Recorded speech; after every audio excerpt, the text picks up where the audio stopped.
한 주간 우리에게 주시는 하나님의 말씀, 신약성경 요한복음 18장 1절부터 27절까지 말씀입니다. 신약성경 요한복음 18장 1절부터 27절까지 말씀입니다. 신약성경 요한복음 18장 1절부터 27절까지의 말씀 찾으셨으면 제가 봉독하도록 하겠습니다. 예수께서 이 말씀을 하시고 제자들과 함께 기드론 시내 건너편으로 나가시니 그곳에 동산이 있는데 제자들과 함께 들어가시니라. 그곳은 가끔 예수께서 제자들과 모이시는 곳이므로 예수를 파는 유다도 그곳을 알더라. 유다가 군대와 대제사장들과 바리새인들에게서 얻은 아랫사람들을 데리고 등과 횃불과 무기를 가지고 그리로 오는지라. 예수께서 그 당할 일을 아시고 나아가 이르시되 너희가 누구를 찾느냐? 대답하되 나사렛 예수라 하거늘 이르시되 내가 그니라 하시니라. 그를 파는 유다도 그들과 함께 섰더라. 예수께서 그들에게 내가 그니라 하실 때에 그들이 물러가서 땅에 엎드러지는지라. 이에 다시 누구를 찾느냐고 물으신데 그들이 말하되 나사렛 예수라 하거늘 예수께서 대답하시되 너희에게 내가 그니라 하였으니 나를 찾거든 이 사람들이 가는 것은 용납하라 하시니 이는 아버지께서 내게 주신 자 중에서 하나도 잃지 아니하였사옵니다 하신 말씀을 응하게 하려 함이로라. 이에 시몬 베드로가 칼을 가졌는데 그것을 빼어 대제사장의 종을 쳐서 오른편 귀를 베어버리니 그 종의 이름은 말고라. 예수께서 베드로더러 이르시되 칼을 칼집에 꽂으라. 아버지께서 주신 잔을 내가 마시지 아니하겠느냐 하시니라. 이에 군대와 천부장과 유대인의 아랫사람들이 예수를 잡아 결박하여 먼저 안나스에게로 끌고 가니 안나스는 그 해의 대제사장인 가야바의 장인이라. 가야바는 유대인들에게 한 사람이 백성을 위하여 죽는 것이 유익하다고 권고하던 자로라. 시몬 베드로와 또 다른 제자 한 사람이 예수를 따르니 이 제자는 대제사장과 아는 사람이라. 예수와 함께 대제사장의 집들에 들어가고 베드로는 문 밖에 서 있는지라. 대제사장을 아는 그 다른 제자가 나가서 문 지키는 여자에게 말하여 베드로를 데리고 들어오니 문 지키는 여종이 베드로에게 말하되 너도 이 사람의 제자 중 하나가 아니냐 하니 그가 말하되 나는 아니라 하고 그때가 추운 고로 종과 아랫사람들이 불을 피우고 서서 쬐니 베드로도 함께 서서 쬐더라. 대제사장이 예수에게 그의 제자들과 그의 교훈에 대하여 물으니 예수께서 대답하시되 내가 드러내놓고 세상에 말하였노라. 모든 유대인들이 모이는 회당과 성전에서 항상 가르쳤고 은밀하게는 아무것도 말하지 아니하였거늘 어찌하여 내게 묻느냐? 내가 무슨 말을 하였는지 들은 자들에게 물어보라. 그들이 내가 하던 말을 아느니라. 이 말씀을 하심에 곁에 섰던 아랫사람 하나가 손으로 예수를 쳐 이르되 내가 대제사장에게 이같이 대답하느냐 하니 예수께서 대답하시되 내가 말을 잘못하였으면 그 잘못한 것을 증언하라. 바른 말을 하였으면 네가 어찌하여 나를 치느냐 하시더라. 안나스가 예수를 결박한 그대로 대제사장 가야바에게 보내니라. 시몬 베드로가 서서 불을 쬐더니 사람들이 묻되 너도 그 제자 중 하나가 아니냐? 베드로가 부인하여 이르되 나는 아니라 하니 대제사장의 종 하나는 베드로에게 귀를 잘린 사람의 친척이라. 이르되 네가 그 사람과 함께 동산에 있는 것을 내가 보지 아니하였느냐? 이에 베드로가 또 부인하니 곧 닭이 울더라. 이는 살아계신 하나님의 말씀입니다. 아멘. 아멘. 오늘 요한복음 18장 1절부터 27절까지 이 본문의 말씀을 통해서 우리가 함께 은혜 나누고 해답을 얻고 미션을 붙잡을 말씀의 제목은 기쁨으로 단을 거둘 그날을 위하여 라는 제목으로 함께 은혜 나누고 해답을 얻고 미션을 붙잡게 되기를 바랍니다. 아멘. 오늘은 추수감사주일입니다. 추수감사주일. 구약으로 얘기하자면 수장절이죠. 수장절. 6월절, 그 다음에 오순절, 수장절 이렇게 세 절기가 있죠. 6월절은 뭡니까? 구원. 6월절의 핵심이 뭐예요? 어린 양의 피. 그 어린 양의 피가 뭐죠? 우리 인생의 모든 죄와 저주, 사망과 지옥 배경을 해결하신 이 그리스도의 십자가, 보혈을 의미하는 거죠. 그래서 이 그리스도의 피로 말미암아 우리가 구원받고, 그 다음에 뭐예요? 오순절. 오순절은 뭡니까?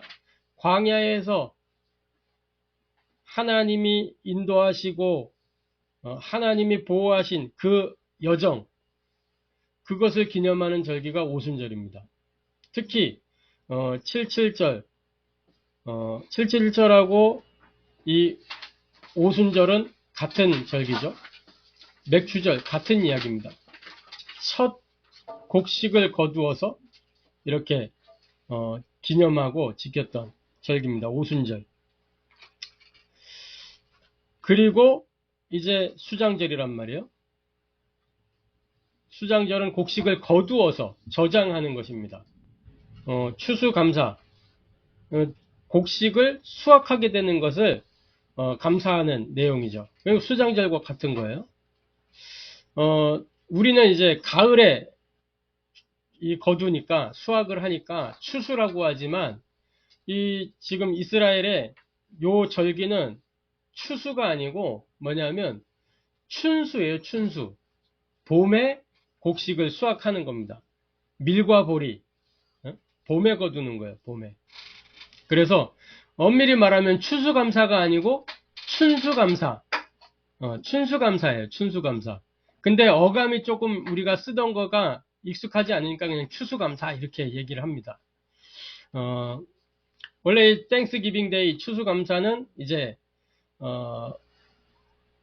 이 미국 땅에서 시작이 됐죠.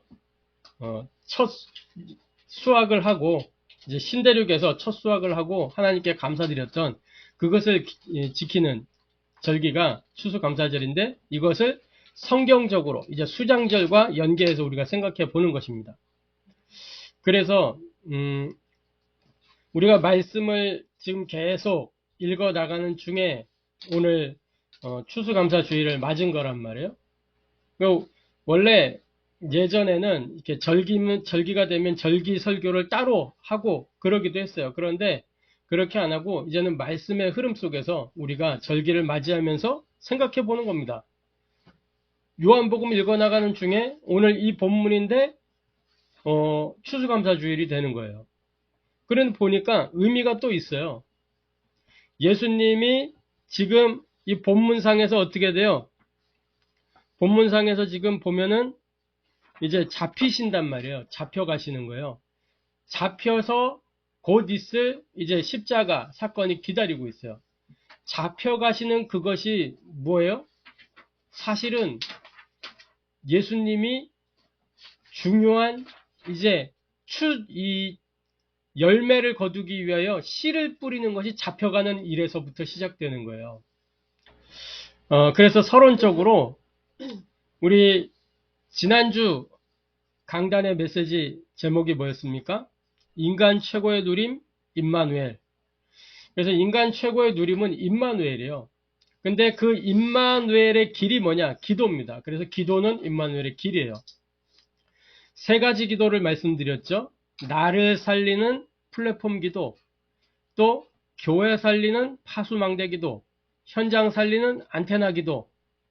그래서 이 플랫폼 파수망대 안테나 기도가 뭐라고 말씀드렸죠? 393이다 라고 말씀드렸어요. 393.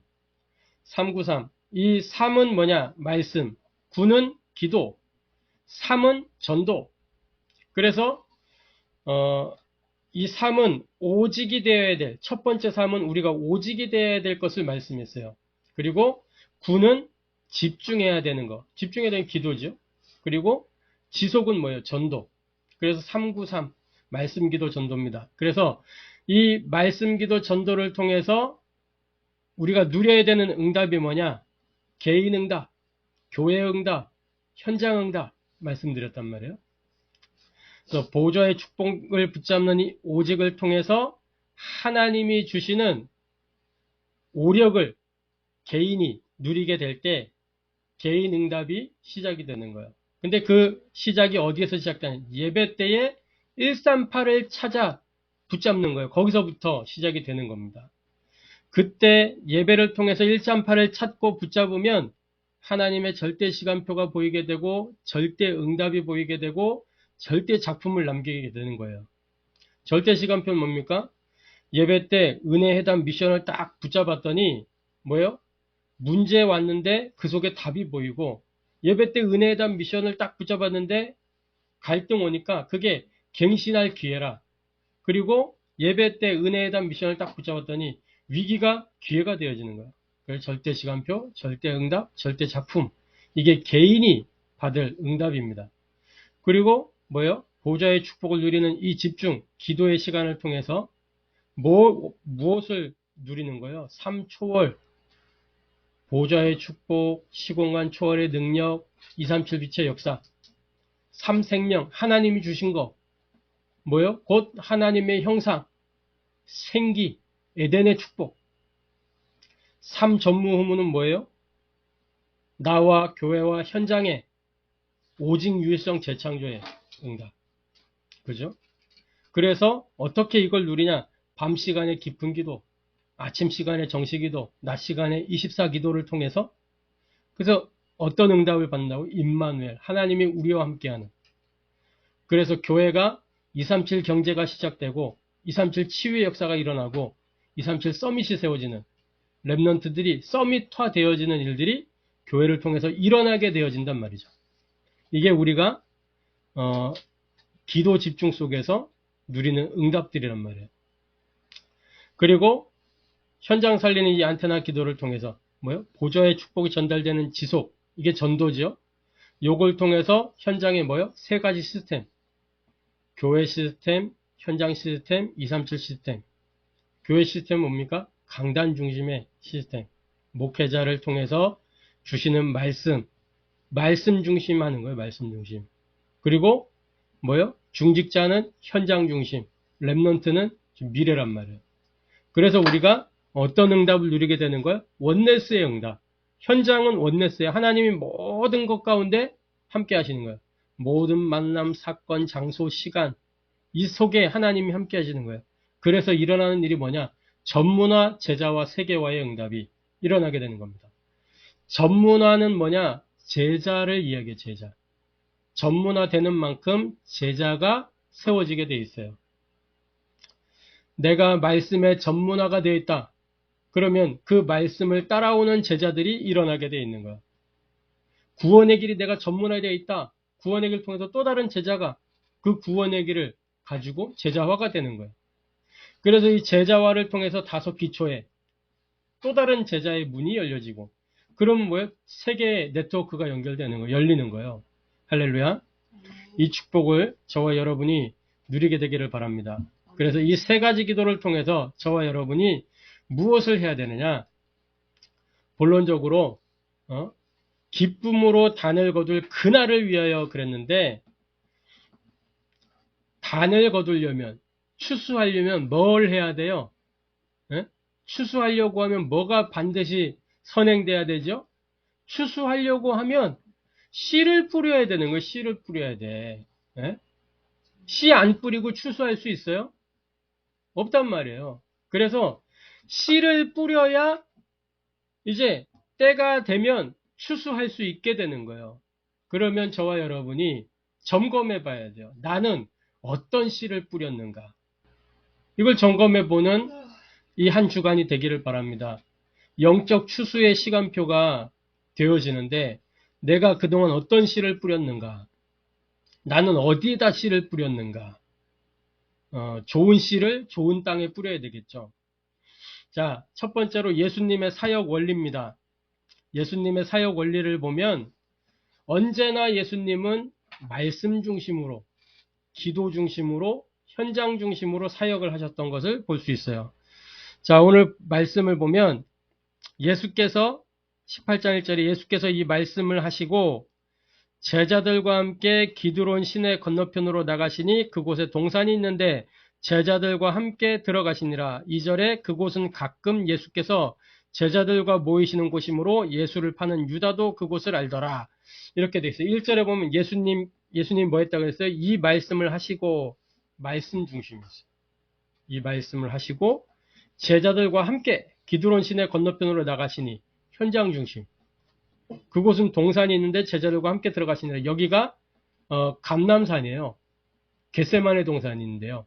예수님이 습관을 따라 기도하시던 곳. 그러니까 기도 중심이에요. 왜 예수님의 사역이 말씀 중심이었냐? 보면은 예수님은요, 그 사역 현장에서 구약 성경 13권을 인용하셨어요. 사역하실 때. 13권, 구약의 말씀들을 인용해요. 총 예수님이 인용하신 구절이 36구절 정도가 돼요. 그것도 어느 한 성경에 몰아서 36개가 아니고 13권의 성경을 인용하셔서 각각 따로. 그러니까 말씀 중심으로 사역을 하셨다는 거예요. 왜 그러냐? 예수님 자신이 뭐예요? 요한복음 1장 1절부터 14절에 보니까 이 예수님이 태초에 말씀이 계셨는데 이 말씀이 하나님과 함께 계셨고 이 말씀이 육신을 입고 이 땅에 오셨어요. 그게 누구예요? 예수님이에요. 말씀이 육신이 돼요. 그러니까 예수님의 사역은 말씀 중심의 사역일 수밖에 없는 거예요. 왜 그러냐? 이 말씀은 뭐예요? 히브리서 4장 12절에 보니까 치유와 회복과 변화의 원천이 된단 말이에요. 말씀은 살아있고 활력이 있어 우리의 혼과 영과 관절 골수를 찔러 쪼개기까지도 하며 그랬죠. 그래서 말씀 중심의 사역이었다. 그러면서 뭐예요? 오늘 말씀에도 보면은 그곳에 동산이 있는데 제자들과 함께 들어가시느라. 이 동산이 어디냐? 누가복음 22장 39절에 보면 이렇게 기록하고 있습니다.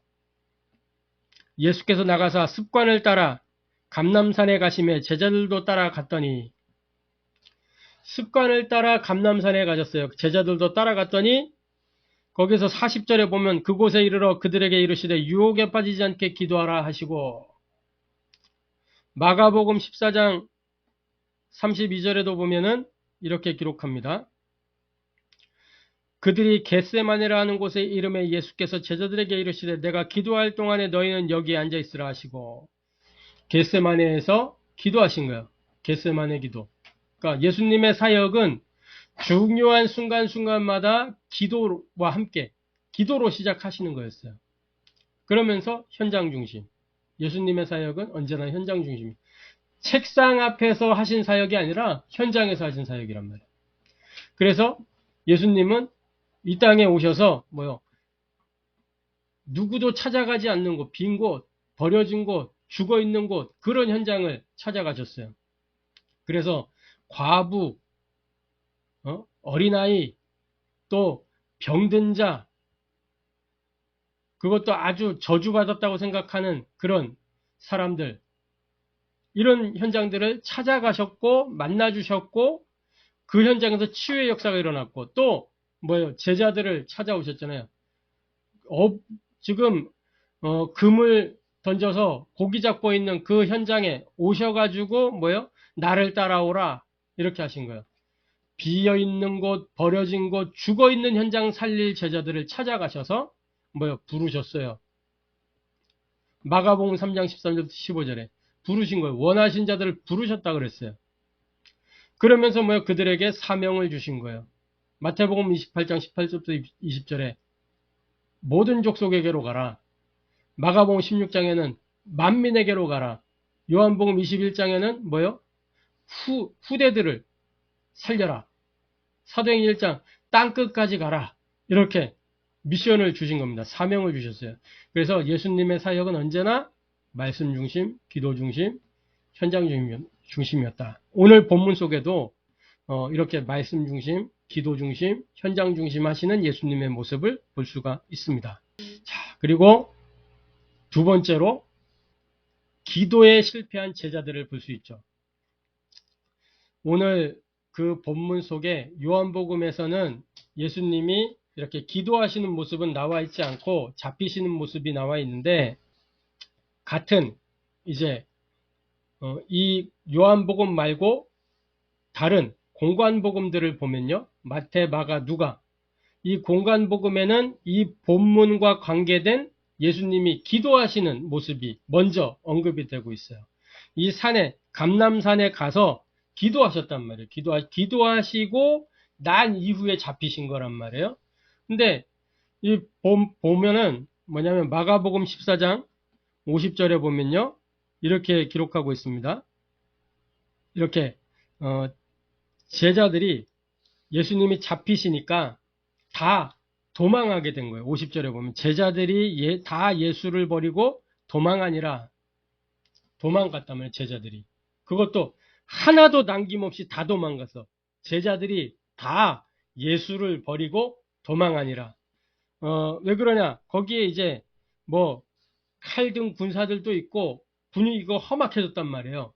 당장 지금 예수님 잡히셨고, 예수님 잡히시게 되면 그 다음에 표적이 누구예요? 자기들이라. 당장 자기들 잡아갈 판이야. 다 도망가 버렸어요. 도망가게 된 원인이 뭐냐? 도망가게 된 원인을 보니까 마태복음 26장 40절에 이렇게 기록하고 있습니다. 제자들에게 오사 그 자는 것을 보시고 베드로에게 말씀하시되 너희가 나와 함께 한 시간도 이렇게 깨어 있을 수 없더냐. 기도하라고, 때가 악하기 때문에 기도하라고 말씀하셨는데, 예수님 기도하시고 그 간절한 기도 있잖아요. 간절하게 기도하시고 내려왔는데 기도하라고 해놨더니 이 제자들 다 자고 있는 거예요. 한 시간도 깨어있을 수 없더냐.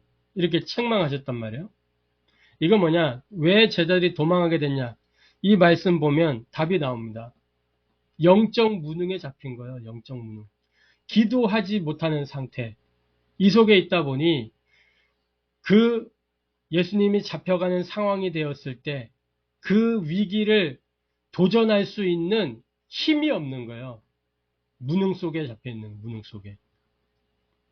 그 원인이 이겁니다. 기도하지 못하는 상태. 기도가 되지 않는 상태 속에 있었기 때문에 예수님 잡혀가고 있는데, 그때 말이에요. 잡을 때 딱 당당하게 예수님 보호하고 할 수 있는 힘이 있어야 되는데, 그렇게 하질 못한 거예요.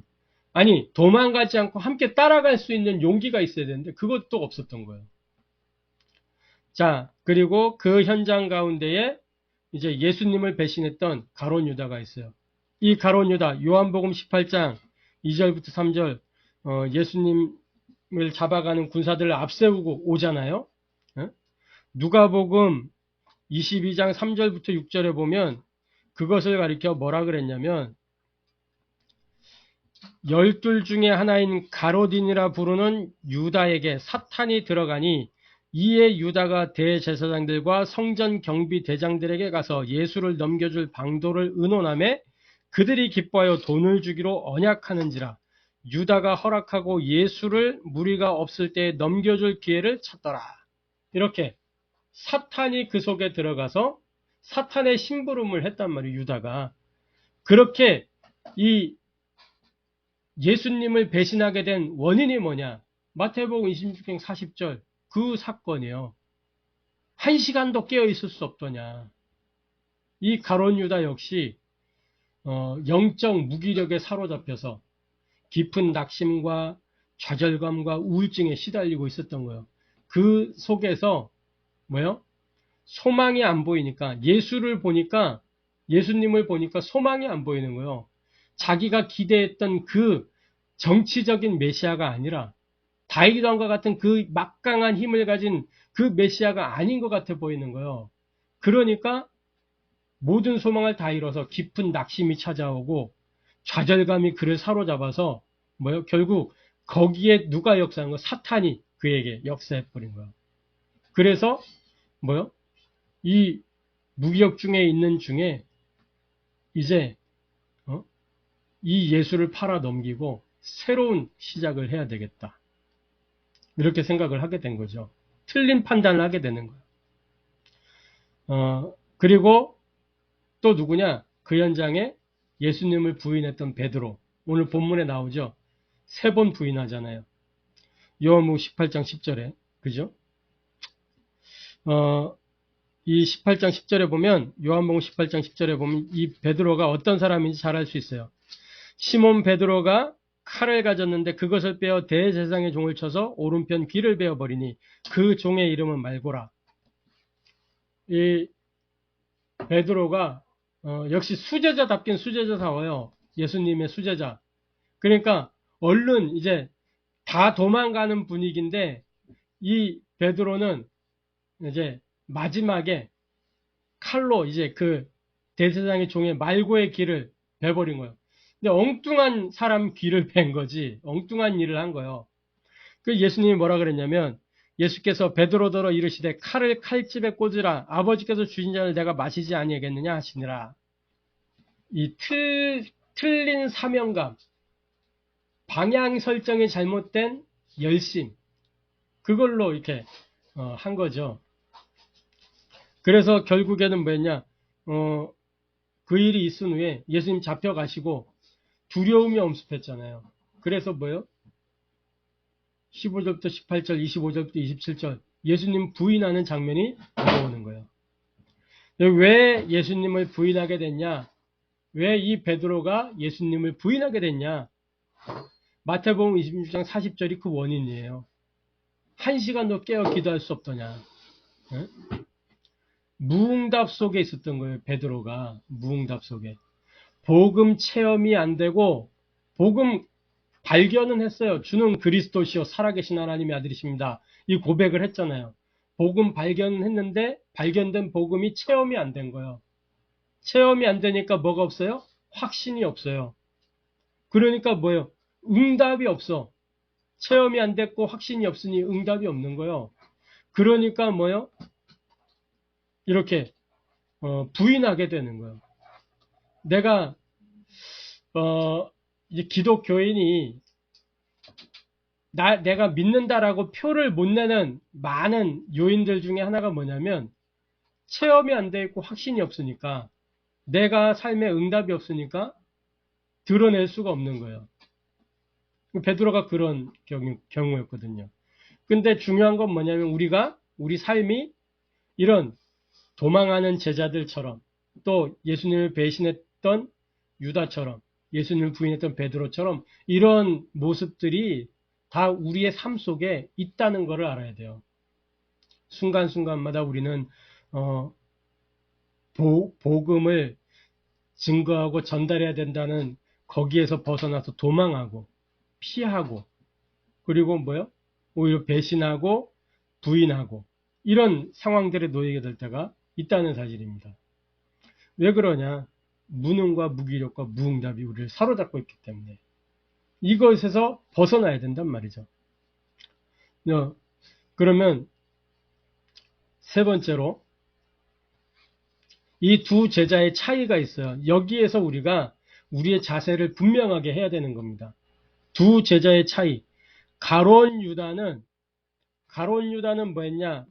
마태복음 27장 3절에서 5절 말씀을 보면은 이렇게 기록하고 있어요.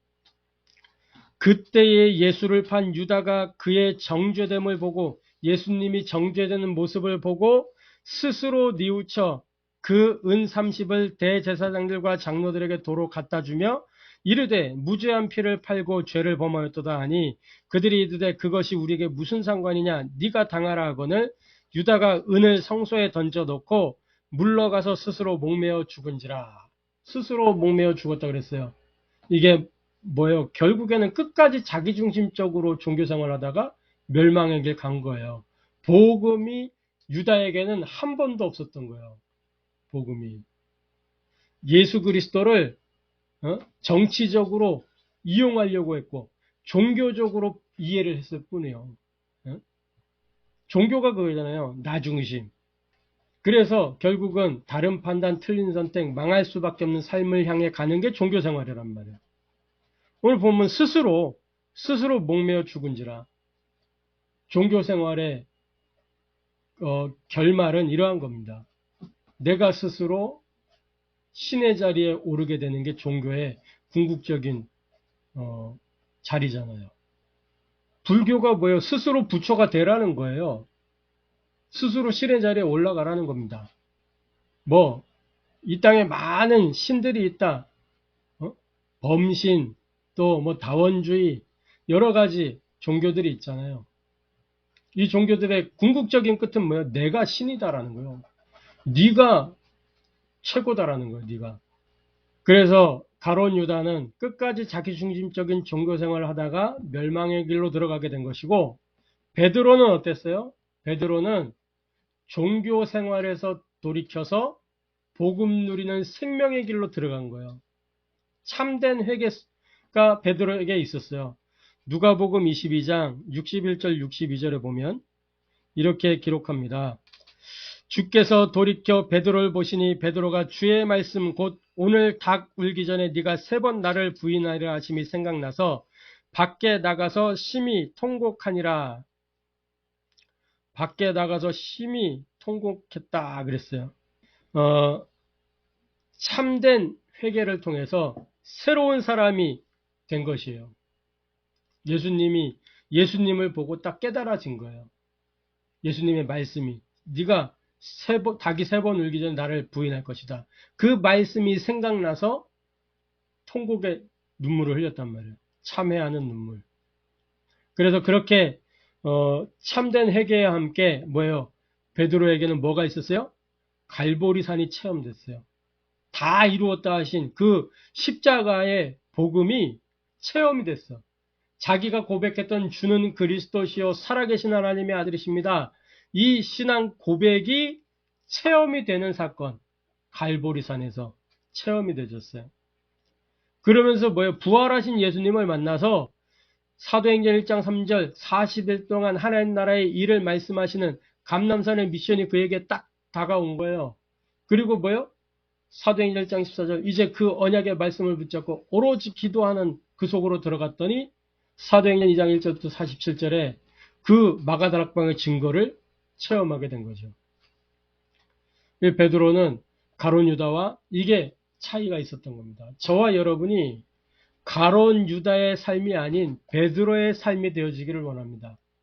내가 혹시 도망하는 제자들처럼 예수를 부인하고 또는 배반하고 도망했다 할지라도 혹시 예수를 뭐 세상과 바꿨다 할지라도 이제 돌이켜 말씀 앞에 서서 다 끝냈다 하신 그 복음이 체험되어지고 미션이 찾아지고 그죠? 예배 때마다 은혜에 대한 미션을 찾아서 그걸 가지고 누리고 그걸 전달하는 저와 여러분 되기를 바랍니다. 자 보세요. 씨 뿌리는 비유가 있잖아요. 알곡과 가라지 비유가 있잖아요. 마태복음 13장에 거기에 4가지 땅이 나와요. 길가에 또 돌밭에 가시떨기 좋은 땅. 지금 가룟 유다 분명히 씨를 이렇게 뿌려서 받은 거예요. 근데 가룟 유다 같은 경우에는 길가였거나 돌밭이었거나 가시떨기였던 거죠. 그래서 길가는 뭐예요? 금세 새가 날라와서 이 씨를 먹고 또 돌밭은 뭐예요? 뿌리 내리지 못하고 환란이나 위기 왔을 때 뿌리 내리지 못하고 가시떨기는 세상의 재물과 이런 것들이 있어서 이 열매를 가로막는다 그랬죠. 말씀이 뿌리 내지 못하도록 가로막는다 그랬단 말이에요. 이 가룟 유다의 모습과 같잖아요. 좋은 땅 뭐예요? 좋은 땅. 베드로가 좋은 땅이었어요. 결국에는 뭐예요? 다 시간이 지나니까 확 뿌리를 내리잖아요. 뿌리를 내려. 좋은 씨와 가라지 비유가 있습니다. 마태복음 13장 말씀해 보면 예수님이 이제 그 비유를 말씀하시면서 예수께서 또 24절에 보면 예수께서 그들 앞에 또 비유를 들어 이르시되 천국은 좋은 씨를 제밭에 뿌린 사람과 같으니 사람들이 잘 때 그 원수가 와서 곡식 가운데 가라지를 덧뿌리고 갔더니 싹이 나고 결실할 때 가라지도 보이는 것을 집 주인의 종들이 와서 말하되 주여 밭에 좋은 씨를 뿌리지 않았나이까 그런데 가라지가 어디서 생겼나이까 주인이 이르되 원수가 이렇게 하였구나 종들이 말하되 그러면 우리가 이것을 뽑기를 원하시나이까 주인이 이르되 가만두라. 가라지를 뽑다가 곡식까지 뽑을까 염려하느라. 둘 다 추수 때까지 함께 자라게 두라. 추수 때에 내가 추수꾼들에게 말하기를 가라지는 먼저 거두어 불살하게 단으로 묶고 곡식은 모아 내 곡간에 넣으라 하리라. 그러니까 좋은 씨를 뿌렸음에도 불구하고 가라지가 나올 수 있다는 거예요. 이 제자들 12제자 예수님이 선택하셨잖아요. 예수님이 선택하셨는데 거기에 가라지도 있었던 거예요. 그러나 그냥 두고 결국 구별되잖아요. 가룟 유다는 멸망의 길로 들어갔고 나머지는 증인의 영생의 길로 생명의 길로 들어갔잖아요. 그래서 이 사실을 알고 씨를 뿌려야 추수할 수 있는 겁니다. 씨를 뿌려야. 예수님이 잡히시는 이 사건은 이 씨를 뿌리는 중요한 사건이었어요. 예수님이 씨를 뿌리는 중요한 사건이 잡히시는 사건이 씨 뿌리는 사건이에요. 이 잡히실 때에 많은 부분에 탁 드러나게 돼요. 많은 부분에. 그러면서 잡히시고 십자가에서 모든 인생의 문제를 해결하시고 부활하셔서 드디어는 하나하나 단을 묶어 가시는 거예요. 감람산에서 미션을 주시면서 단을 묶으시고 이제 진짜 추수는 언제 일어나요? 예수님 재림하시면 진짜 추수가 일어나는 거예요. 진짜 추수가. 저와 여러분은 그 추수의 날을 기대하면서 이 땅을 살아가는 것입니다. 할렐루야. 자, 그래서 결론적으로 기쁨으로 단을 거둘 그날을 위하여 눈물로 씨를 뿌려야 되겠습니다. 왜 눈물로 씨를 뿌리냐? 예수님 잡혀가시는 게 눈물로 지금 씨를 뿌리는 거라니까. 눈물로. 예수님이 잡히시기 전날 얼마나 간절하게 눈물로 기도하셨어요. 땀이 피가 될 만큼, 땀방울이 핏방울이 될 만큼 기도하셨단 말이에요. 그만큼 간절하게 예수님이 기도하셨어요. 왜요? 이제 이들을 통해서 하나님 나라 이루실 그 기쁨의 단을 거둘 그 날이 있기 때문에 이들이 세계복음의 여정을 마치고 우리 그리스도께서 재림하는 그 시간표가 있기 때문에 그걸 두고 지금 눈물로 씨를 뿌리는 거예요. 이스라엘 역사를 보면요. 시편 126편에 이런 기록이 있습니다. 여호와께서 시온의 포로를 들려보내실 때에 우리는 꿈꾸는 것 같았도다. 시온의 포로를 돌려보내실 때에 포로에서 귀환되어 오는 그거란 말이에요. 그때 우리 입에는 웃음이 가득하고 우리 혀에는 찬양이 찼었도다. 그때 문 나라 가운데서 말하기를 여호와께서 그들을 위하여 큰일을 행하셨다 하였도다. 여호와께서 우리를 위하여 큰일을 행하였으니 우리는 기쁘도다. 여호와여 우리의 포로를 남방 신의 들같이 돌려보내소서. 그러니까 포로 귀환을 노래하는 거란 말이에요. 그러면서 눈물을 흘리며 씨를 뿌린 자는 기쁨으로 거두리로다. 울며 씨를 뿌리러 나가는 자는 반드시 기쁨으로 그 곡식단을 가지고 돌아오리로다. 지금 이들의 상황, 포로된 상황, 그 가운데서 소망을 품고 있는 거란 말이에요. 눈물로. 그죠? 그래서 저와 여러분이 기쁨으로 단을 거둘 그날을 기대하며 눈물로 씨를 뿌리라는 겁니다. 어떤 씨를 뿌리는 거냐? 말씀의 씨를 뿌리고 기도의 씨를 뿌리고 전도의 씨를 뿌리는 겁니다.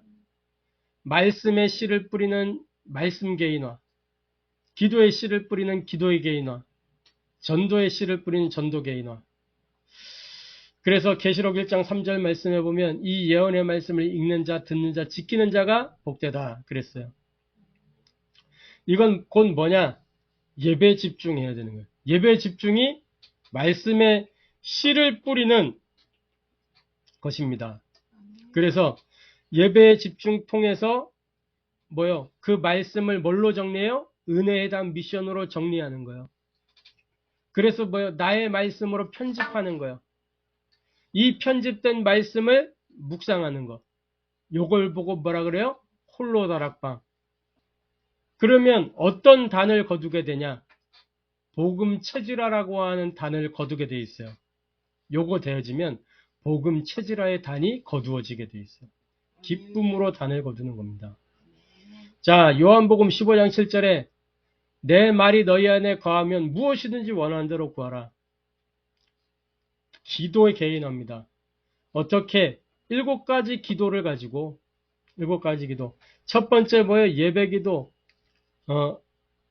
요한복음 4장에 보니까 영과 진리로 예배할지니라 그랬고, 또 뭐예요?